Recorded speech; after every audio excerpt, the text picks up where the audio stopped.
Yuk kita bongkar playbooknya para peretas. Kita bakal lihat langkah paling pertama yang paling krusial dalam setiap aksi pembobolan digital, pemindahan jaringan.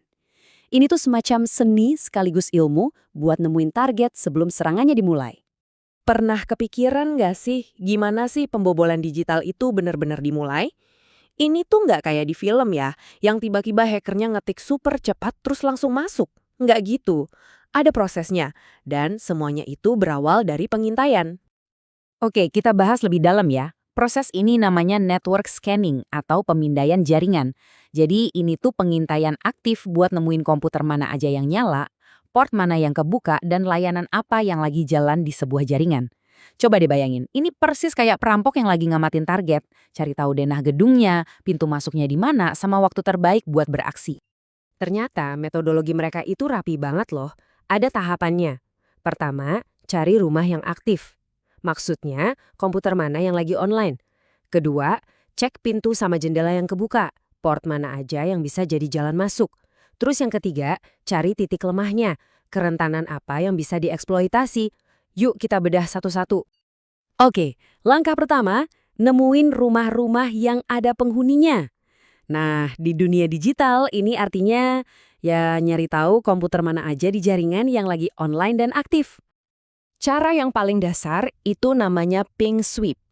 Gampangnya gini, si penyerang itu ngirim sapaan digital atau ping ke banyak alamat IP. Kalau ada komputer yang aktif, dia bakal bales sapaan itu. Mirip kayak kita jalan di komplek pas malam-malam terus ngeliatin rumah mana aja yang lampunya nyala. Simpel kan? Tapi efektif. Tentu aja, caranya nggak cuma sapu. Ping sweep itu emang cepet, tapi berisik banget dan gampang diblokir sama firewall. Nah, tapi kalau si penyerang udah ada di jaringan lokal yang sama, misalnya nih nebeng wifi di kafe tempat Anda ngopi, mereka bisa pakai ARP scan. Ini jauh lebih senyap, soalnya ARP itu protokol yang penting banget buat komunikasi lokal. Jadi firewall nggak bisa sembarangan ngeblokir. Oke, rumah yang aktif udah ketemu. Terus ngapain lagi? Nah, langkah berikutnya adalah ngecek semua pintu dan jendela buat nyari mana yang nggak dikunci. Disinilah pemindahan port itu main perannya.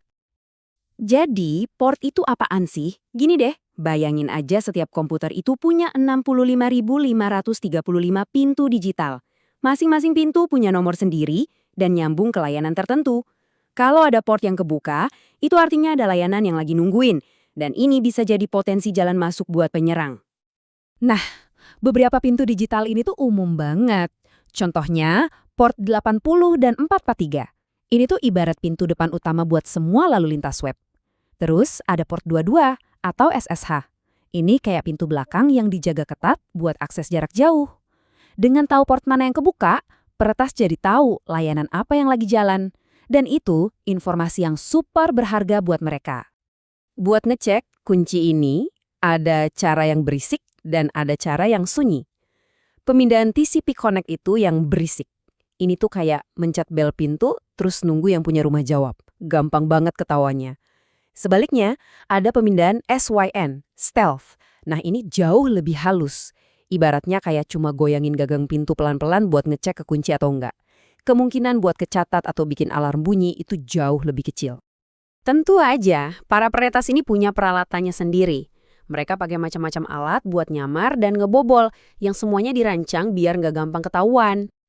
Alat andalan di kotak perkakas mereka itu namanya Nmap. Wah, ini alat serbaguna yang kuat banget.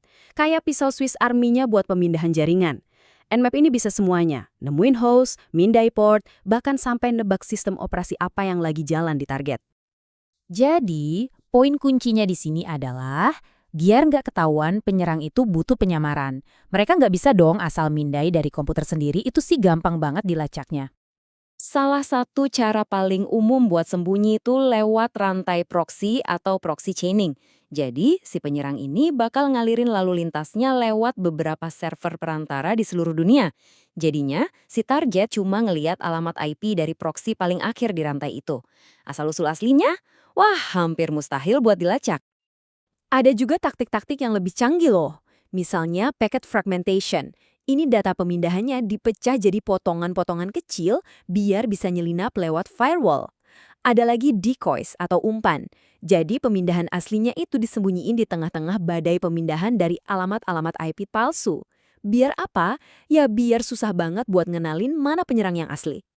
Nah, setelah kita tahu cara penyerang kerja, pertanyaannya sekarang, terus gimana dong cara kita ngunci pintu dan jendela digital kita? Oke, sekarang kita pindah ke sisi pertahanannya. Pertahanan yang bagus itu dimulai dari hal-hal dasar. Intinya sih, kurangin area serangan dan tutup celah-celah yang udah ketahuan. Jadi, pakai firewall yang canggih. Terus yang paling penting nih, blokir semua port yang nggak kepake. Anggap aja kalau pintu nggak perlu, ya kunci aja sekalian, palang. Batasi juga balasan ping biar nggak gampang kelihatan. Dan ya tentunya, jangan lupa rutin update sistem buat nambal kerentanan.